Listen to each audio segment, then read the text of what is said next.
இப்படி இருக்க டாக்குமெண்ட்டை இப்படி சேஞ்ச் பண்ணணுமா? ட்ரிக் சொல்லட்டுமா? ட்ரிக்லாம் இல்லை, ஒரு ஆப் தான். ஸோ அதுக்கு நீங்கள் வந்து ப்ளே ஸ்டோர் போயிட்டு சர்ச்சில் கிளியர் ஸ்கேனர் அப்படின்றத நம்ம வந்து கொடுக்க போகிறோம். ஸோ கிளியர் ஸ்கேனர் கொடுத்ததுக்கப்புறமா ஒரு ஆப் வந்து ஓப்பன் ஆகும். ஸோ அது வந்து இன்ஸ்டால் பண்ணி ஆப் வந்து ஓப்பன் பண்ணிக்கிறோம். பண்ணதுக்கப்புறமா கீழே பார்த்தீங்கன்னா வந்து கேமரா இருக்கும். ஸோ அதில் சிங்கிள், பேட்ச், ஐடி கார்டு, பாஸ்போர்ட் எது வேணால் நீங்கள் வந்து ஸ்கேன் பண்ணிக்கலாம். நான் ஒரு டாக்குமெண்ட் எடுத்துக்கிறேன் அப்படின்னா அதை வந்து சைஸும் கரெக்டாக பண்ணிக்க முடியும். நம்ம கை சைஸு அதுமாதிரி சைடில் இருக்கிற டாக்குமெண்ட்ஸ் அந்த டீட்டெயில்ஸ் எல்லாமே நம்ம ரிமூவ் பண்ணிக்க முடியும்.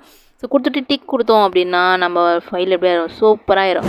டாக்குமெண்ட்டு, ஃபோட்டோ, ஒரிஜினல், கிளியர் அப்படின்னு நிறைய ஃபீச்சர்ஸ் இருக்குது. ஸோ எது உங்களுக்கு வேணுமோ அதை நீங்கள் வந்து கிளிக் பண்ணி சேவ் பண்ணிக்கலாம். அண்ட் தென் இதில் வேறு என்ன டிஃப்ரென்ஸ் இருக்குது அப்படின்னா, எரேசர் இருக்குது பார்த்தீங்களா, அதை கிளிக் பண்ணிங்க அப்படின்னா டாக்குமெண்ட்ஸில் ஏதாவது ஒரு வேர்டிங்ஸ் ஏதோ ஒரு டீட்டெயில்ஸ் நீங்கள் எரேஸ் பண்ணணும் அப்படின்னாலும் எரேஸ் பண்ணி அந்த டாக்குமெண்ட்ஸ் அது இருந்தால் மாதிரி தெரியாது. ஸோ அந்த மாதிரி நீங்கள் செக் பண்ணிக்கலாம். அண்ட் சேவ் பண்ணும் போதும் பிடிஎஃபாக சேவ் பண்ணிக்கலாம். பிடிஎஃப்லேருந்து இம்போர்ட்டும் பண்ணிக்கலாம். ட்ரை பண்ணிவிட்டு எப்படி இருக்குன்னு சொல்லுங்கள். மறக்காமல் சப்ஸ்கிரைப் பண்ணிக்கோங்க. டாடா.